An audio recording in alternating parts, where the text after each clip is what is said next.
오늘도 하나님 말씀을 듣고 깨닫고 그대로 살기를 소망하는 우리의 삶 속에 하나님의 크신 은혜와 능력의 역사가 이루어질 줄로 믿습니다. 오늘 우리가 가보지 않았던 길을 가야 하고 또 우리가 참 어떤 일이 일어날지 모르는 그러한 길을 걸어갈 때 우리 안에는 그 불확실함 속에서 찾아오는 두려움과 또 염려와 또 걱정이 우리에게 생겨나게 됩니다. 그거는 자연스러운 겁니다. 우리의 모습이 우리가 부족하고 연약하기 때문에 당연히 그런 마음이 들어올 수밖에 없고 그런 마음, 그런 상태가 될 수밖에 없는 게 우리의 모습입니다. 이스라엘 백성들 바로 그들이 지금 그러한 상태였습니다. 가보지 않은 땅입니다. 하나님의 약속을 의지하고 나아가지만 현실의 그 문제 앞에 딱 섰을 때 그들은 이제 우리가 하나님의 약속을 따라 하나님께서 우리의 조상 아브라함에게 600년 전에 약속하셨던 그 약속이 이제 우리 앞에 이루어지고 있는데, 그런데 그 신실하신 하나님께서 이루실 것이라고 믿음으로 결단하고 또 믿음으로 그걸 붙들지만 막상 현실의 그 상황 속에 서면 두려울 수밖에 없습니다. 그 가나안 땅을 어떻게 우리가 저 요단강을 먼저 건너야 되는데 저 요단강을 어떻게 건널까? 하나님이 여호수아를 통해서 요단강을 건널 뿐만 아니라 그 땅을 차지하게 될 것이라고 하나님이 분명히 말씀해 주셨으니까 그 말씀대로 이루어진다는 것을 확신하는데, 그런데 그 확신을 가지고 그 믿음을 가지고 나아가는 그들의 걸음이 현실이 정말 그들 앞에 눈앞에 섰을 때 그들은 두려울 수밖에 없고 또 염려할 수밖에 없는 것이 그들의 모습이라는 것입니다. 오늘 그 가운데에서 하나님이 이제 그들의 걸음을 옮겨 가시는 그러한 모습을 우리에게 보여주고 있습니다. 그러면서 그들이 요단강을 어떻게 건너야 할 것인가 그 방법을 가르쳐 주고 있는 이 말씀을 우리가 함께 오늘 살펴보면서 불안과 불확실함 속에 찾아오는 그 두려움을 우리가 이기고 이 현실의 그 상황과 우리의 그 환경과 형편을 넘어서는 확신의 걸음을 걸으려면 오늘 우리는 어떻게 해야 될 것인가 라는 것을 함께 생각해 보려고 합니다. 오늘 1절 말씀을 보면 여호수아가 아침에 일찍이 일어나서라고 합니다. 여기서 아침이라고 하는 이 히브리어 단어가 보케르라고 해서 새벽이라는 뜻입니다. 바로 일찍이 이 새벽이라고 하는 것은 캄캄함이 막 거두어지면서 이제 하루의 새날이 밝아오는 그 첫 시간을 말해주고 있는 겁니다. 이것은 어두운 밤과 밝은 낮의 그 교차 지점으로 이제 광야의 그 불순종의 삶이 끝나고 이제는 그들 앞에 주어진 약속의 땅으로 나아가는 새로운 출발, 새로운 시작을 알려주고 있는 이 모습을 볼 수 있습니다. 뿐만 아니라 시딤에서 떠나 요단에 이르렀다라고 합니다. 시딤에서 떠났다. 그들이 보통 일반적으로 우리가 히브리 그 문법의 그 문장에서 쓸 때에 그냥 요단에 이르렀다라고 해도 되는데 거기서 시딤이라는 이 단어를 이 장소를 굳이 언급하고 있는 이유가 있습니다. 이 시딤이라는 것은 민수기 25장에 보면 이스라엘 백성들이 모압 여인을 취한 음행을 저질렀던 그들이 생각할 때 참 수치스럽고 부끄러웠던 과거가 있는 그러한 땅이었습니다. 바로 그 시딤에서 떠나 요단에 이르렀다라고 하는 이것을 통해서도요 우리에게 말해주는 것은 그들의 부끄러움과 그 수치와 그들의 정말 감추고 싶은 그러한 그들의 그 과거를 뒤로하고 이제는 그들이 요단으로 나아가는 하나님이 약속하신 그 땅으로 들어가는 그 출발 지점으로 달려가는 이들의 모습을 말해주고 있는 겁니다. 결국 이제 지금 이들은 지난 과거를 뒤로하고 이제는 하나님께서 주시는 그 새로운 날을 향하여 새로운 출발을 하고 있다는 사실을 말해주는 것입니다. 여러분, 우리가 생각해 보면 이러한 새로운 출발, 새로운 시작은 여러분 어떻습니까? 우리가 설 명절을 지나면서 우리가 음력으로 보면 설 명절이 어떻게 보면 새로운 한 해의 시작이 되는 것입니다. 음력으로 1월 1일 정월 1일이니까요. 그러니까 이렇게 보면 새로운 시대, 새로운 날을 시작한다는 것은 우리에게 어떤 마음을 주냐면 기대감이 살아나고요. 또 우리 안에 설렘이 주어지는 겁니다. 어떤 일들이 우리에게 주어질까라고 하는, 우리에게 주어질 하나님이 주실 놀라운 축복의 그 역사들을 바라보는 기대와 설렘이 우리 안에 생겨나게 됩니다. 바로 이스라엘 백성들, 이렇게 지난 불순종의 그 모든 시간들을 뒤로하고 이제 새로운 그 출발을 이루는 그들은 기대와 설렘을 가지고 하나님이 600년 전에 우리의 조상 아브라함에게 약속하셨던 그 땅으로 지금 우리가 나아가는 이 걸음, 얼마나 기대가 되고 얼마나 설레겠습니까? 하나님이 하실 놀라운 일들을 기대하면서 이들이 요단으로 나아간 것입니다. 그런데 그 2절을 보면요, 오늘 우리에게 사흘 후에라고 이렇게 말하고 있습니다. 요단에 이르렀는데 3일 후에라고 말하는 것은 3일 동안 아무런 일도 일어나지 않고 그 3일을 보냈다는 겁니다. 여러분, 기대와 설렘을 가지고 나아간 그 걸음에서 이 기다린다라고 하는 것은요, 굉장히 힘든 시간이 되어질 겁니다.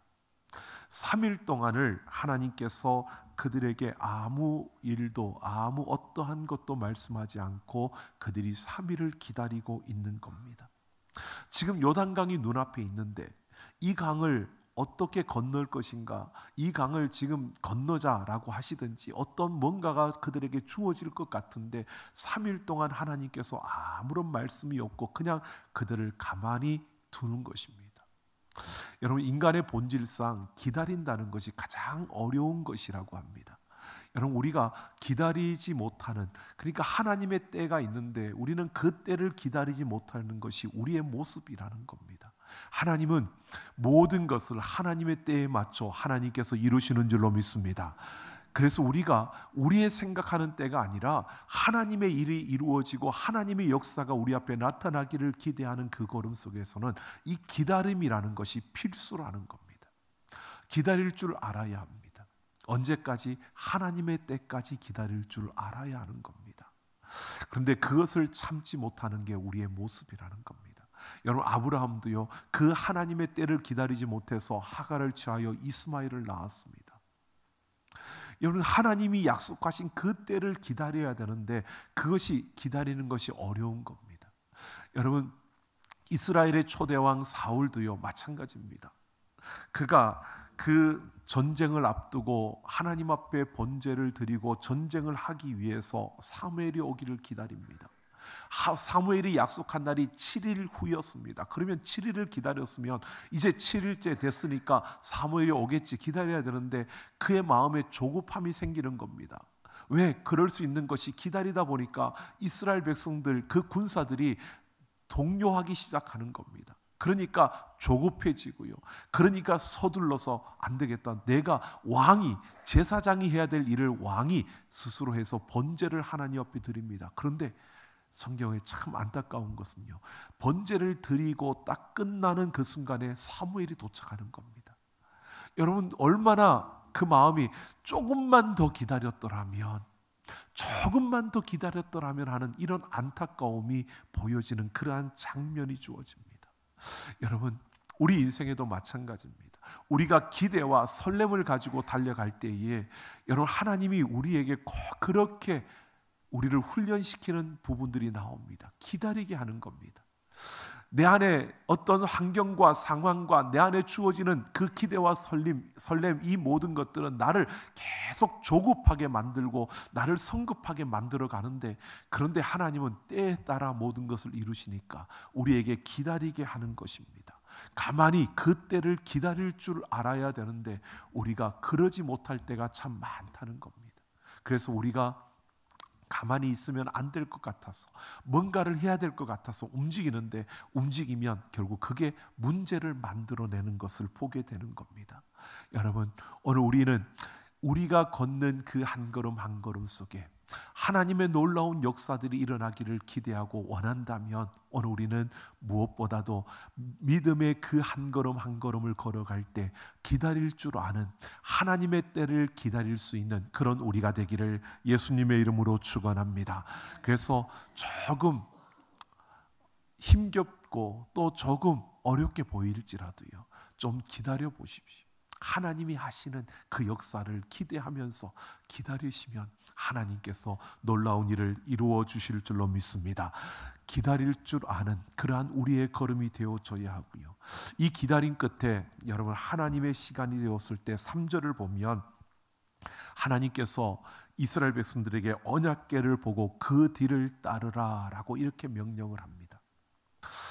하나님이 때가 되어서 이제 말씀을 하시는데 요단강을 건널 방법을 이야기해 주는 겁니다. 요단강을 어떻게 건널 것이냐, 너희가 언약궤를 보고 그 뒤를 따르라고 말씀합니다. 여러분, 우리는 아니까 이 말씀이 그냥 귀에 쏙 들어옵니다. 하지만 한번 생각해 보십시오. 하나님께서 요단강을 앞에 두고 있는데 이 강을 건너야 되는데 지금 이스라엘 백성들의 마음속에는 이걸 어떻게 건너지? 이걸 어떤 방식으로 건널까? 왜? 지금 물이 범람할 때이고 그래서 깊이가 3, 4m가 되고 폭이 30m가 되는 이 강을 200만 명이 건너야 되는 겁니다. 200만 명이 이 강을 건널 때 어떻게 건널까? 여러분, 우리 앞에 이런 현실이 주어졌으면 어떻게 할까요? 제가 가만히 생각해 보니까 만약 우리 앞에 이런 현실이 있다면 우리는 그렇게 하지 않을까요? 모여서 자, 200만 명을 실어 나를 배를 우리가 다는 만들 수 없고 뭐 열척을 만들든지 이렇게 만들어서 이거를 계속 왕복 운행을 해야지. 그래서 그 사람들을 옮겨 실어야지. 이걸 걸어서 건널 수는 없으니까 그렇게 해야 되지 않을까? 그러려면 지금부터 우리는 배를 만들어야 되지 않을까? 이것을 가지고 우리가 고민하고 또 어떻게 만들까? 이걸 가지고 우리는 계산할 텐데 하나님은 지금 그 이스라엘 백성들에게 언약궤를 보고 그 뒤를 따르라고 이렇게 말씀하고 있는 겁니다. 여러분, 그러면서 그 다음에 뭐라고 하느냐? 2000규빗쯤 되게 하고 그것에 가까이 하지 말라고 4절에서 말합니다. 그러니까 언약궤와 이스라엘 백성들 사이의 거리를 2000규빗을 두라는 겁니다. 여러분, 2000규빗이라고 하는 이 단위는 지금으로 하면 약 한 900m 정도가 되는 겁니다. 여러분, 왜 그러느냐? 우리는 그냥 2000규빗 거리를 두라고 하나 보다라고 하지만 과학자들이요, 이것을 시뮬레이션을 돌려보았는데 200만 명이 그 길을 걸으면서 여러분 그 앞에 가는 그 법궤, 그 언약궤를 볼 때 동시에 모두가 볼 수 있으려면 이 900m 정도의 거리를 두면 모두가 동시에 언약궤를 볼 수 있다는 겁니다. 이 과학적인 계산에 의해서 나온 겁니다. 여러분, 생각해 보십시오. 하나님은 정확하게 그들이 모두가 동시에 그 언약궤를 보면서 따르라고 말씀하시면서 그대로 따르게 하기 위해서 너희와 언약궤 사이의 거리를 900m, 2000규빗쯤 두라고 그렇게 말씀하시는 겁니다. 하나님이 정확한 방법을 가르쳐 주셨습니다.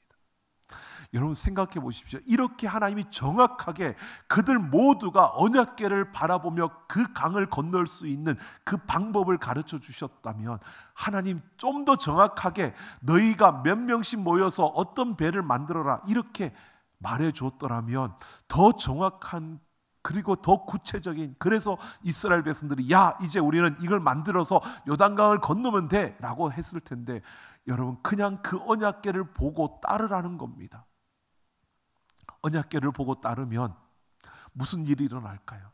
어떤 일이 일어날까? 물론 그들은 아니지만 그 앞선 세대가 경험했던 그 이야기를 전해 들었던, 홍해를 가르셨던 그 하나님의 역사를 그들은 들었기 때문에 하나님이 또 그렇게 하시려나 라고 생각은 할 수 있을지 모릅니다. 하지만 그들의 현실 앞에서 이 강이 안 갈라진다면 그러면 우리는 어떻게 되는 거야? 그러면 우리가 그냥 언약궤를 보면서 그냥 따라가면 되는 거야? 라고 할 때 참 한편으로는 그 하나님의 명령이 무책임하게 느껴지는 그러한 순간일 겁니다. 그런데 하나님은 그런 무책임한 분이 아니시라는 겁니다. 모두가 그것을 바라볼 수 있도록 그 이청규빗을 떼게 그 사이를 두고 걸으라고 말씀하실 정도로 정확하신 하나님께서 왜 언약궤를 보고 따르라고 하셨을까요? 여러분, 이 언약궤는 우리가 잘 알고 있는 것처럼 하나님의 임재를 상징하는 것입니다. 그래서 이스라엘 백성들은 이 언약궤를 하나님의 임재, 하나님이 거기에 계시다라고 생각하셨던 겁니다. 그래서 전쟁에 나아갈 때도요, 그들은 이 언약궤를 가지고 나아가서 그들이 이 언약궤, 하나님이 우리와 함께 하심으로 이 전쟁에서 승리한다고 그렇게 여기고 전쟁에 나갈 때마다 이 언약궤를 가지고 나갔던 겁니다. 그래서 그 전쟁에 나갈 때 언약궤가 그 전쟁, 그들이 진을 치고 있는 곳으로 들어오면 이스라엘 군대는 환호를 했고요, 그 적군들은 저들의 신이 저들 가운데 들어온다고 그들은 오히려 위축되었던 이러한 모습들을 성경에서 볼 수 있습니다. 그만큼 이 언약궤는 하나님의 임재를 상징하는 것이었습니다. 여러분, 그런데 여러분, 우리가 생각해 보면 이 언약궤를 엘리 제사장 때 잘못 다루어서 그들이 이 언약궤를 가지고 오면 전쟁에 승리한다는 이것 때문에 언약궤를 승리의 도구로 삼으려고 하다가 그만 언약궤를 빼앗겨 버렸습니다. 그러니까 이 언약궤, 하나님의 임재를 상징하지만 이 언약궤는 그 하나님이 함께 하신다는 것을 보여주지만 그들이 그것을 자신들의 수단으로 삼았을 때 그것은 결국 그 적군에게 빼앗기는 이러한 꼴이 되고 말았던 것입니다. 그런데요, 이 하나님의 임재를 상징하는 이 언약궤가 우리에게 더 깊은 그러한 그 의미로 다가오는 것이, 그 안에 더 깊은 의미가 담겨져 있습니다. 여러분, 이 언약궤라고 하는 것을 보면 하나의 어떤 상자인데 우리나라 옛날에 그 가마와 비슷하게 이렇게 되어져 있는데요. 근데 위에 뚜껑이 위에 덮여져 있는 겁니다. 근데 그 언약궤 안에 세 가지의 물건이 들어 있습니다. 우리가 잘 알고 있죠. 세 가지의 물건이 아론의 쌍난 지팡이와 그리고 만나가 담긴 항아리와 그리고 십계명이 새겨진 돌비가 그 안에 들어져 있었습니다. 그런데 그 안에 담겨 있는 이 세 가지의 물건이 무엇을 의미하는지를 보셔야 됩니다. 여러분, 그 아론의 쌍난 지팡이, 여러분 그 쌍난 지팡이는요, 어떻게 거기에 들어가 있느냐 하면 이 지팡이가 뭐냐 하면요, 고라 자손들이, 그들도 레위 지파였는데 그 고라 자손들이 우리도 모세의 그 후손들 아론 지파처럼 우리도 그런 제사장의 일을 감당할 수 있다. 왜 맨날 우리는 허드렛 일만 해야 되느냐? 우리도 제사장, 하나님이 우리에게도 그런 힘을 주신다라고 이렇게 말하며 모세의 권위에 도전을 했습니다. 그래서 하나님께서 그들에게 지팡이를 다 가져오라고 해서 아론의 그 지팡이에만 싹이 나게 함으로 하나님의 권위가 그에게 주어졌음을 그들에게 보여준 것입니다. 그런데 그 아론의 쌍난 지팡이는 결국 뭘 말하느냐? 여러분, 고라 자손들이 하나님을 향하여 반역했던, 하나님의 권위에 도전한, 하나님의 그 권위에 그들이 반역한 이 모습을 그대로 보여주는 것이 이 지팡이라는 겁니다. 뿐만 아니라 두 번째 있는 그 만나의 항아리요, 이 항아리는 만나가 담겨 있는데 만나는 그들에게 주어진 하나님의 은혜였습니다. 매일매일 그들을 먹이시는 하늘의 양식이었습니다. 그런데 여러분 생각해 보십시오. 그 매일 먹여주시는 하나님의 양식을 먹으면서 이스라엘 백성들은 어떠했습니까? 계속해서 불순종하고 불평하고 대적했습니다. 조금만 어려우면 대적했습니다. 그 은혜를 입으면서도요, 그것은 만나, 하늘의 그 만나를 통해서요 그들에게 말해주는 것이요, 여전히 불순종하고 패역한 그들의 심령을 말해주고 있는 겁니다. 그러니까 그 하늘의 은혜를 잊고도 그들은 불순종할 수밖에 없는 그런 악한 존재라는 사실을 그들에게 계속 깨우쳐 주시는 하나님의 그 손길이 만나를 내려주시는 거였습니다. 그래서 신명기 8장 3절에 보면 사람이 떡으로만 살 것이 아니요 하나님의 입에서 나오는 모든 말씀으로 살 것이라고 말씀하고 있습니다. 여러분, 바로 우리가 주어지는 그 하나님의 만나를 먹으면서도 끊임없이 불평하고 끊임없이 대적할 수밖에 없는 그런 부패한 존재라는 것을 가르쳐주고 알려주는 것, 이런 존재라는 것을 보여주는 것이 바로 이 만나였던 것입니다. 자, 그리고 그 안에 들었던 그 십계명 돌비요. 여러분, 그 십계명은 여러분 첫 번째 십계명이 아니라 두 번째의 것입니다. 모세가 그 첫 십계명을 받아 가지고 내려올 때, 첫 번째 것을 가지고 내려올 때 이스라엘 백성들이 아론과 더불어서 뭘 했습니까? 금송아지를 만들고 하나님 앞에 다른 신을 섬기는, 이게 하나님이다라고 말하면서 그렇게 섬기는, 그렇게 즐거워했던 그들의 모습들을 보며 하나님께서 진노하셨습니다. 그래서 그 돌비를 모세가 깨뜨리고 그것을 갈아서 이스라엘 백성들에게 먹였습니다. 그리고 다시 돌을 다듬어서 하나님 앞에가 그렇게 두 번째 받은 그 십계명이 그 법궤 안에 들어있는 겁니다. 이 십계명은 하나님의 율법을 말해줄 뿐만 아니라 이스라엘 백성들이 어떤 죄를 범했는지, 하나님을 섬기지 아니하고 우상을 섬기며 그 앞에 패역한 일을 행하였던 그 모습을 그대로 보여주는 게 이 십계명입니다. 그러니까 언약궤 안에 담겨있는 이 세 가지의 물건은 우리에게 인간이 가지고 있는, 인간이 저지르는 그 패역함과 그 불의함과 그 죄악들을 상징하고 있는 것들입니다. 그래서 언약궤를 보면요, 그 위에 뚜껑이 있는데 그 뚜껑이 있고 그 위에 수납들이 새겨져 있는데요, 그 뚜껑을 시은소, 시은좌라고 합니다. 그래서 대속죄일이 되면 지성소 안에 있는 이 언약궤가 지성소 안에 들어있는데, 대속죄일마다 대제사장이 어린 양의 피를 가지고 그 안으로 들어갑니다. 그리고 그 안에 들어가서 인간의 패역함과 불의함과 죄를 상징하는 것들이 들어있는 그 언약궤 위에 그 시은소, 시은좌에다가 어린 양의 피를 붓는 겁니다. 그래서 죄를 대속하는 겁니다.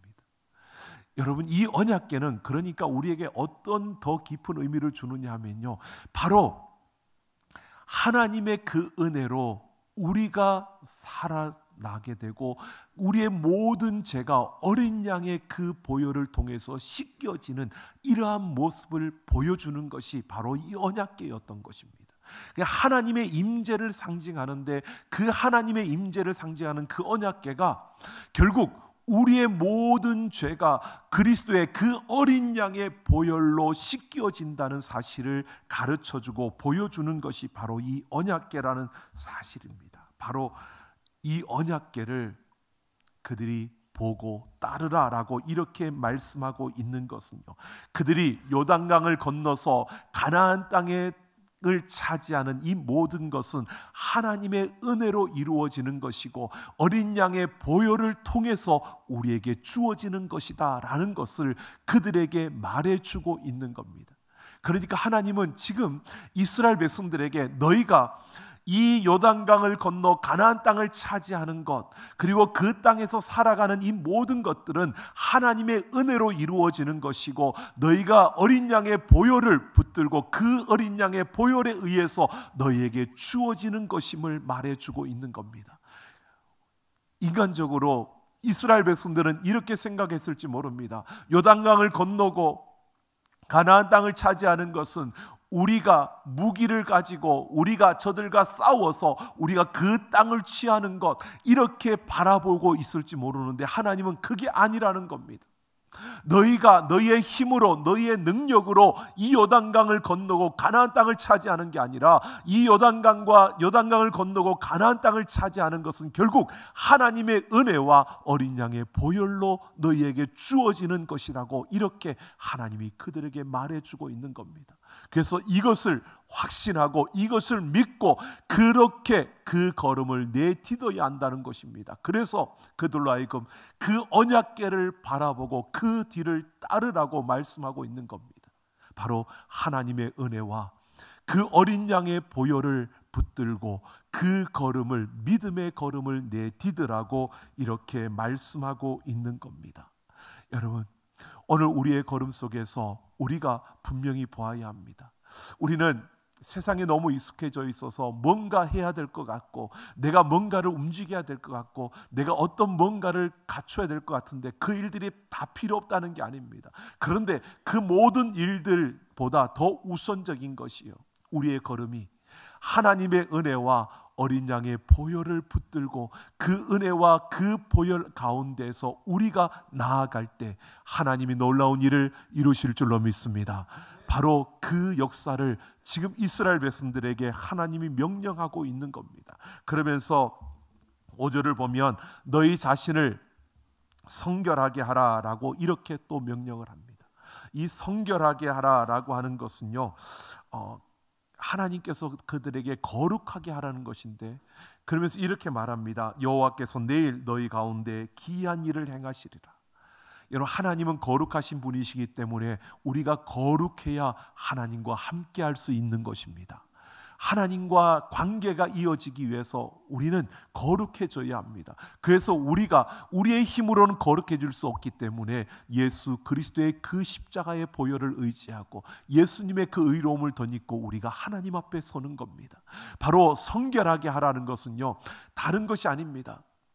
하나님께서 놀라운 기이한 일을 행하실 것인데 너희 앞에 그 일을 나타낼 것이다. 그런데 그것을 가능하게 하려면 너희가 성결해야 된다는 겁니다. 그러니까 도덕적으로 윤리적으로 너희가 바르게 살아라 이 말을 하는 게 아닙니다. 하나님과의 올바른 관계를 맺어야 된다는 겁니다. 하나님과 내가 소통할 수 있어야 되고 하나님과의 그 관계가 이어져야 된다는 것을 말하고 있는 겁니다. 이 말은요, 좀 더 나아가면 우리에게 이렇게 말하는 겁니다. 하나님과 나와의 관계가 아버지와 아들의 관계, 예수 그리스도를 통해서 내가 하나님과의 관계를 형성함으로 우리는 하나님의 자녀가 된 줄로 믿습니다. 바로 이런 신분의 관계를 말하는 겁니다. 성결하게 하라고 하는 것은 하나님과의 이런 관계를 이어야 한다. 이 관계가 형성되어져야 한다는 것입니다. 그것은 우리가 하나님을 붙들고 그 하나님 안에서 살아간 우리의 삶을 이야기하고 있는 겁니다. 자, 하나님은 이스라엘 백성들에게 이렇게 말하고 있는 겁니다. 하나님이 놀라운 일을 너희 앞에 행하실 것이다. 이제 이 요단강을 건너게 할 것이고 그 건너는 일에 하나님께서 놀라운 일을 이루실 것이고 너희가 그 가나안 땅을 차지하게 될 것이다. 그러기 위해서 너희는 이런 확신의 걸음을 걸으라는 것입니다. 때를 기다리며 하나님의 그 은혜와 어린 양의 보혈을 붙들고 하나님과의 바른 그 관계 속에서 믿음의 걸음을 걸으라는 것입니다. 그럴 때 하나님이 행하시는 놀라운 일이 너희 앞에 일어나게 된다는 것입니다. 여러분, 그 놀라운 역사들이 우리의 삶에 일어나기를 소망합니다. 하나님의 때를 기다리며 하나님의 은혜와 그 어린 양의 보혈을 붙들고 여러분, 우리의 한 걸음 한 걸음 하나님 그 관계 안에서 하나님의 그 은혜 안에서 살아내는 우리의 모든 걸음이 되기를 예수님의 이름으로 축원합니다. 여러분, 출애굽기 13장 21절을 보면 이스라엘 백성들이 광야를 지날 때요, 그 힘든 가운데서도 하나님이 구름 기둥과 불 기둥으로 그들을 인도하시고 그들을 이끄셨습니다. 여러분, 하나님은 우리의 모든 걸음 속에 환경이 어떠하냐, 상황이 어떠하냐, 어떤 문제가 있느냐, 그거 상관없습니다. 하나님은 우리가 어떤 형편에 있든 어떤 자리에 있든 구름 기둥과 불 기둥으로 우리를 지키시고 우리를 붙드시고 우리의 공급자가 되어주시고 우리의 인도자가 되어주실 줄로 믿습니다.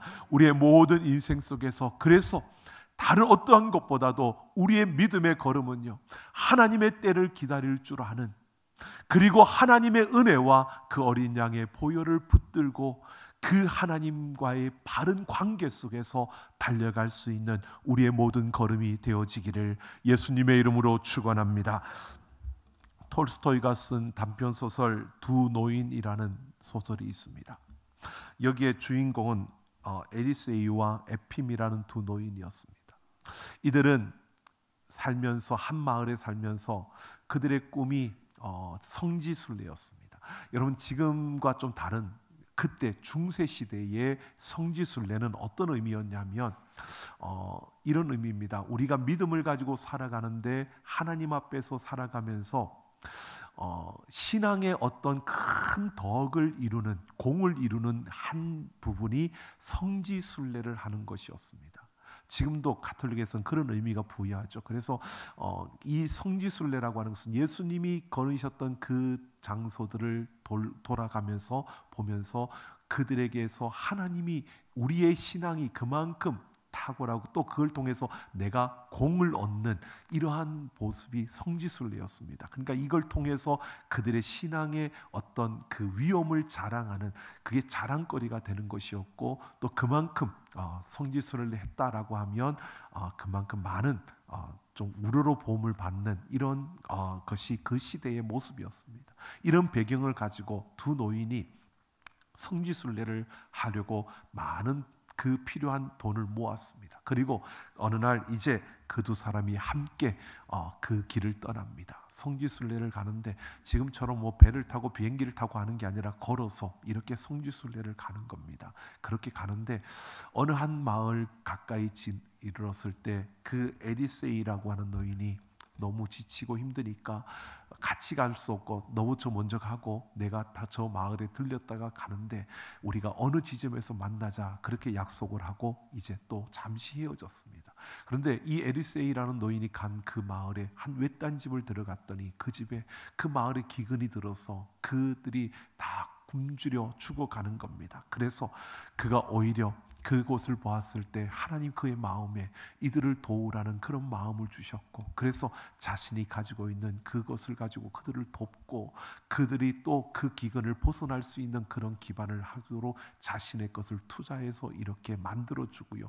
그 길을 떠나려고 하는데 자신이 가진 것을 가지고 거기에 쏟아붓다 보니까 성지순례할 수 있는 그러한 비용이 모자라는 겁니다. 안 되는 겁니다. 그래서 그는 중간에 포기를 하고 다시 자기가 살던 마을로 돌아왔습니다.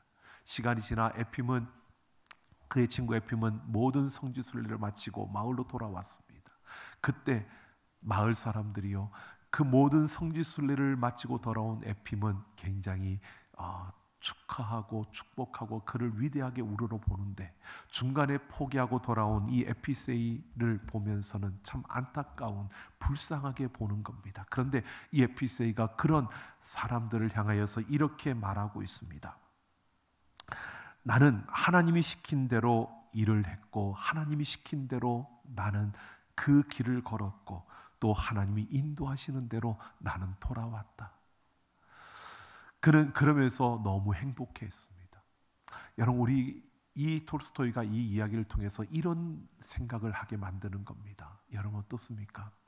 모든 성지순례를 다 마치고 돌아온 에핌도 참 위대하고 정말 복된 자이지만, 다 끝내지는 못했지만 중간에 포기했지만, 그러나 하나님이 말씀하시는 대로 순종하고 하나님이 인도하시는 대로 순종했던 그 에피세이의 걸음도 하나님 앞에서 복된 줄로 믿습니다. 바로 이 사실을 말해주는 겁니다. 우리 인생이요, 뭔가를 이루려고 달려가지만 그걸 못 이루었다고 해서 실패자가 아니라는 겁니다. 여러분, 무언가를 많이 이루는 것, 이게 세상에서는 성공의 어떤 잣대이고 실패의 어떤 성공과 실패를 나누는 잣대이지만, 여러분 하나님 앞에서는요, 그것보다 더 중요한 것이 하나님과 함께 했느냐, 하나님의 말씀대로 순종했느냐, 하나님과 함께 그 길을 걸었느냐 하는 것입니다. 여러분, 많은 것을 이루었다고 성공한 것이 아니고요, 하나님과 함께 걸은 인생이 성공한 인생인 줄로 믿습니다. 바로 이 사실을 말해주고 있는 겁니다. 여러분, 우리의 믿음의 걸음은 다른 것이 아닙니다. 이 세상에서 얼마나 많은 것을 이루었고 얼마나 많은 것을 남겼고 우리가 얼마나 많은 것들을 우리가 가지고 있느냐, 이게 아닙니다. 내가 어떤 길을 걸어왔든 하나님과 함께 걸었느냐, 내가 어떤 길을 걸어가든 하나님과 함께 순종하며 그 길을 걸었느냐, 하나님이 기뻐하시는 그 모습으로 그 길을 걸었느냐, 이게 중요한 것입니다. 오늘 이스라엘 백성들이요, 요단강을 건너서 가나안 땅에 들어가는 것, 이게 그들의 삶의 목적인 것처럼 보여지지만 더 중요한 것은 그 요단강을 건너기 위해서 그 하나님 말씀하신 대로 때를 기다리며 바로 그 언약궤를 바라보고 그 언약궤를 따라서 그들이 그 한 걸음 한 걸음 순종의 걸음을 걸어가는 그 확신의 걸음을 걸을 때에 그 걸음이 복되고 행복한 줄로 믿습니다. 그 걸음이 모든 것을 이루는 복된 걸음이 되어지는 겁니다. 여러분, 우리 모두가 이런 삶을 살아내기를 원합니다. 여러분, 우리가 걷는 걸음 속에서 여러분, 하나님의 때를 기다리며 하나님의 은혜와 어린 양의 보혈을 붙들고 하나님 앞에 그 올바른 관계를 유지하면서 여러분 믿음의 그 걸음을 걸어가는 확신의 걸음을 걷는 우리 모두가 되기를 예수님의 이름으로 축원합니다.